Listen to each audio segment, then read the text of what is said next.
Assalamualaikum dan salam sejahtera. Anak-anak sekalian kelas 71 dan kelas 72. Berjumpa kembali dengan Bapak dalam pelajaran PPKN. Pada saat ini kita akan berbicara tentang masa persidangan BPUPKI. Kalau materi sebelumnya kita sudah bicara tentang sejarah dibentuknya BPUPKI. Masih ingat kan?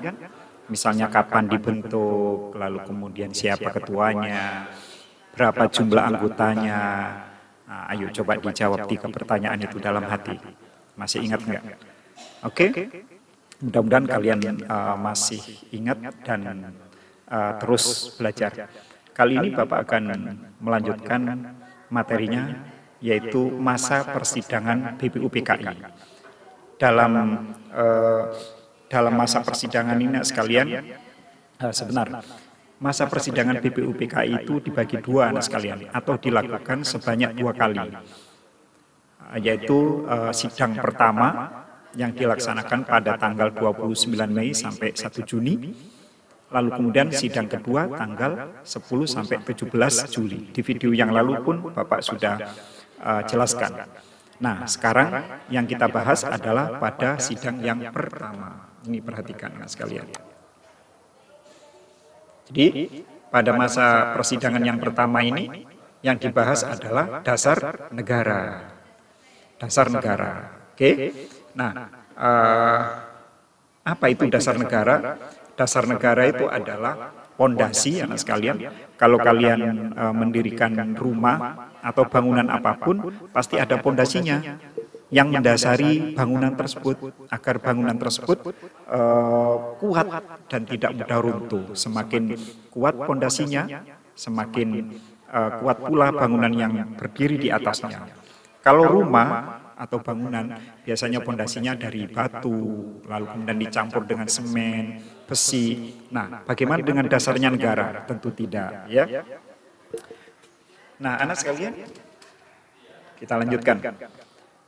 Dalam masa persidangan yang pertama itu, tanggal 29 Mei sampai 1 Juni 1945, ada 3 tokoh yang mengusulkan tentang dasar negara.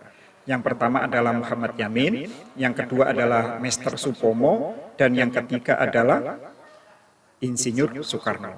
Oke, perhatikan. Mungkin di kelas 5, kelas 6 kalian sudah mempelajari. Yuk. Nah, inilah anak sekalian pendapat Muhammad Yamin yang dilakukan pada tanggal 29 Mei 1945. Beliau mengusulkan tentang 5 hal, 5 dasar. Yang pertama, peri kemanusiaan. Yang pertama, peri kebangsaan. 2, peri kemanusiaan. Yang 3, peri ketuhanan. Yang keempat, peri kerakyatan. Dan yang kelima, peri kesejahteraan rakyat. Nah, setelah menyampaikan pidatonya, Mr. Muhammad Yamin menyampaikan usul tertulis. Kalau yang ini tadi tidak tertulis, anak sekalian. Nah, yang ini setelah pidato, ya, beliau menyampaikan usulan yang tertulis. Naskah rancangan Undang-Undang Dasar di dalam pembukaan UUD 45, di dalam rancangan Undang-Undang Dasar tercantum rumusan 5 asas dasar negara yang berbunyi ketuhanan yang Maha Esa, kebangsaan persatuan Indonesia, rasa kemanusiaan yang adil dan beradab, kerakyatan yang dipimpin oleh hikmat kebijaksanaan dalam permusyawaratan perwakilan, dan keadilan sosial. Nah, kalau yang ini, usulan yang ini, anak sekalian, kalian ingat ini apa? Ya, mirip sekali. Bahkan hampir sama dengan rumusan Pancasila yang sekarang. Hanya saja di balik ini, di sini nomor 2, kebangsaan persatuan, sekarang menjadi nomor 3. Nomor 2-nya adalah rasa kemanusiaan yang adil dan beradab. Jadi rumusan Pancasila yang sekarang itu asal muasalnya adalah rumusan dari Mr. Muhammad Yamin pada tanggal 29 Mei. Kita lanjutkan, yang kedua adalah pendapatnya Mr. Supomo, anak sekalian. Mr. Supomo juga termasuk dalam anggota BPUPKI. Beliau mengusulkan pada tanggal 31 Mei 1945. Ini perhatikan di sini ya. Negara yang akan dibentuk hendaklah negara integralistik yang berdasarkan hal berikut. 1. Persatuan. 2. Kekeluargaan. 3. Keseimbangan lahir dan batin. Yang keempat, musyawarah. Dan yang kelima, keadilan sosial. Nah, coba dilihat catatannya. Bapak perbesar sebentar ya. Nah, ini catatan Master Supomo. Dalam pidatonya selain memberikan rumusan tentang Pancasila, juga memberikan pemikiran tentang paham integralistik Indonesia. Hal ini tertuang di dalam salah satu pidatonya bahwa jika kita hendak mendirikan negara Indonesia yang sesuai keistimewaan sifat dan corak masyarakat Indonesia, maka negara kita harus berasaskan aliran Stat-Sidi, negara yang integralistik, negara yang bersatu dengan seluruh rakyatnya yang mengatasi seluruh paham golongan. Nah, anak sekalian, menurut Mr. Muhammad Yamin, dan beliau memang terkenal kemudian dengan fahamnya faham integralistik. Yang pertama kali beliau dengungkan di Indonesia pada sidang BPUPKI yang pertama pada tanggal 31 Mei. Memang sangat cocok karena Indonesia itu adalah negara yang beragam, ya. Pulaunya banyak, budayanya banyak, rasnya banyak, ya, etnisnya banyak, sehingga beliau mengusulkan agar Indonesia itu tetap bersatu, maka menggunakan faham integralistik atau menyatu padukan dari berbagai macam. Nah, gitu. Nanti kita kupas tersendiri itu ya. Lalu kemudian yang terakhir adalah pendapat dari Insinyur Soekarno, anak sekalian. Ya, ini mungkin di antara dua tadi yang paling terkenal. Padahal ya kedua-dua yang disebut Bapak di depan tadi juga sama-sama terkenal. Insinyur Soekarno pada tanggal 1 Juni diberi nama Pancasila. 1. Kebangsaan Indonesia, internasionalisme atau kemanusiaan, mufakat atau demokrasi. Yang keempat, kesejahteraan sosial. Dan yang kelima, ketuhanan yang Maha Esa. Anak-anak sekalian kalau mau menulis atau mencatat misalnya, kalian cukup pause saja videonya, lalu bisa kalian catat. Atau bisa juga dengan cara kalian, videonya kalian ulang-ulang ya sampai kalian paham. Nah, anak sekalian, dalam pidatonya, Insinyur Soekarno ini juga memperkenalkan istilah namanya Trisila, tidak hanya Pancasila. Ya, ada Trisila, ada juga namanya Ekasila. Silakan kalian baca ini Trisila, Ekasila. Apa maksudnya ya? Ada di sini. Nah, Bapak kembali ke sini pada tanggal 1 Juni. Anak sekalian, lahirnya nama Pancasila itu memang pada tanggal 1 Juni 1945. Dalam buku paket kalian itu ada tercantum bahwa yang mengusulkan nama Pancasila itu adalah seorang kawan Insinyur Soekarno, ahli bahasa. Setelah Bapak telusuri siapa beliau, ternyata Muhammad Yamin. Jadi yang mengusulkan nama Pancasila, yang berarti panca artinya 5, sila artinya dasar, diambil dari buku karangan Empu Tantular. Ya. Nama Pancasila itu digagas, diusulkan oleh Muhammad Yamin dalam pidatonya Insinyur Soekarno pada tanggal 1 Juni. Maka kemudian sekarang kita kenal tanggal 1 Juni diperingati sebagai apa sekalian? Tanggal 1 Juni diperingati apa? Sebagai hari lahirnya Pancasila. Ya, dan sebagai hari libur nasional tanggal 1 Juni. Nah, anak sekalian, pada tanggal 1 Juni itu adalah usulan-usulan sudah pada masuk. Jadi yang pertama tadi usulannya Muhammad Yamin, Mr. Supomo, lalu kemudian Insinyur Soekarno.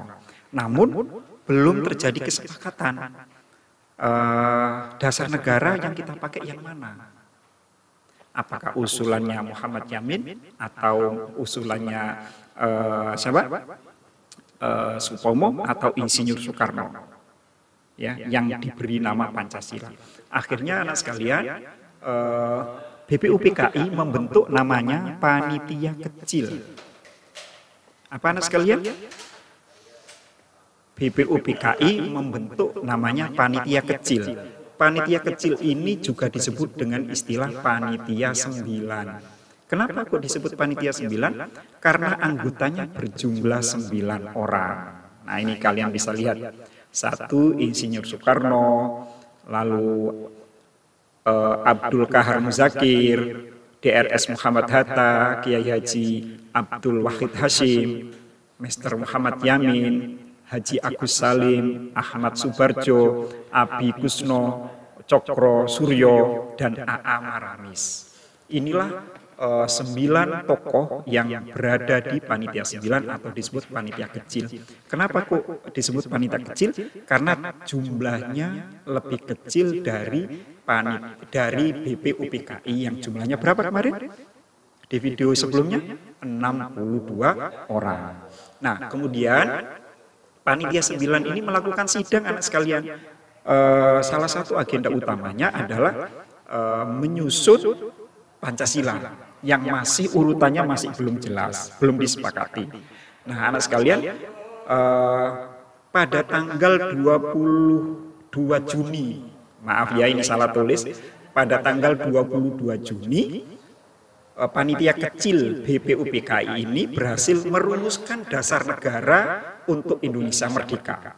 Rumusan itu diberi nama oleh Muhammad Yamin sebagai Piagam Jakarta atau istilahnya adalah Jakarta Charter. Dan susunannya anak sekalian juga usulan dari Muhammad Yamin lagi ya, sebagai berikut.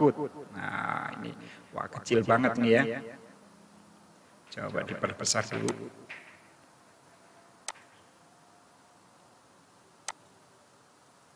Ya, inilah bunyi Piagam Jakarta. Ya. Tanggal 22 Juni 45 yang ditandatangani oleh BPUPKI dalam panitia kecil. Nah, anak sekalian, ada perbedaan yang mencolok antara bunyi Piagam Jakarta, di mana bunyi Piagam Jakarta itu diantaranya mengandung Pancasila, rumusan Pancasila yang resmi, ya. Rumusan Pancasila yang resmi, terutama ada di sila ke-1. Kalau sekarang bunyi Pancasila itu kita kenal dengan bunyi ketuhanan yang Maha Esa. Berapa kata? 4 kata. Dulunya adalah ketuhanan dengan kewajiban menjalankan syariat Islam bagi pemeluknya. Berapa kata anak sekalian? Ada 8 kata. Nah, jadi pada awalnya dalam Piagam Jakarta tanggal 22 Juni, Piagam Jakarta itu ada 8 kata. Yang kemudian oleh PPKI ditetapkan pada tanggal 18 Agustus diganti menjadi 4 kata saja.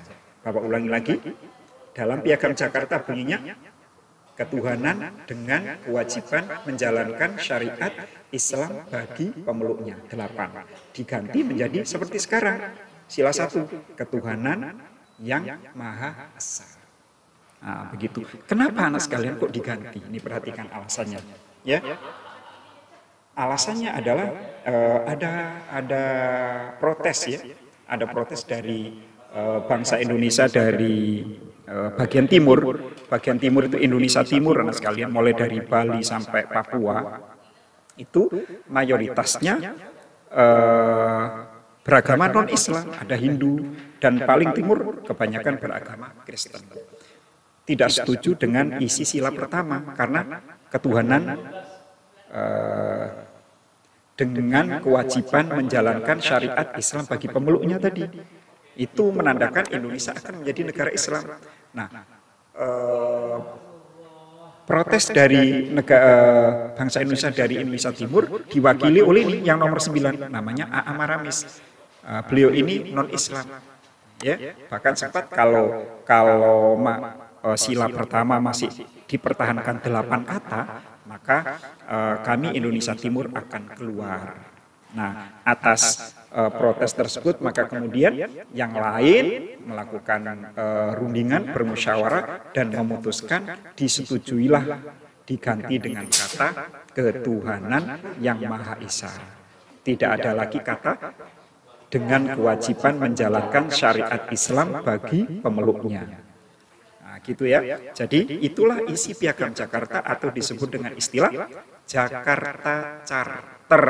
Ya, ini Jakarta Charter. Oke, anak sekalian. Nah, sekarang itulah sidang yang pertama BPUPKI merumuskan dasar negara. Selesai, dianggap selesai. Nah, lalu kemudian BPUPKI juga melakukan sidang yang kedua ini anak sekalian. Pada tanggal 10 sampai 16 Juli 45. Tujuannya adalah untuk merumuskan rancangan undang-undang dasar. Yang kemudian sekarang kita kenal dengan Undang-Undang Dasar 1945. Ya, coba ini dibaca. Pada masa persidangan BPUPKI yang pertama telah berakhir, tetapi rumusan dasar negara untuk Indonesia Merdeka belum terbentuk. Maka BPUPKI membentuk panitia perumus dasar negara yang beranggotakan 9 orang yang tadi ya. Panitia 9 bertugas untuk menampung berbagai aspirasi tentang pembentukan dasar negara Indonesia Merdeka. Nah, dengan ini tadi, anak sekalian, maka sudahlah terjadi kesepakatan tentang dasar negara Indonesia yang diberi nama Pancasila dengan urutan yang tadi. Ketuhanan dengan kewajiban menjalankan syariat Islam bagi pemeluknya. 2, kemanusiaan yang adil dan beradab. 3, persatuan Indonesia. 4, kerakyatan yang dipimpin oleh hikmat kebijaksanaan dalam permusyawaratan perwakilan. Dan 5, keadilan sosial.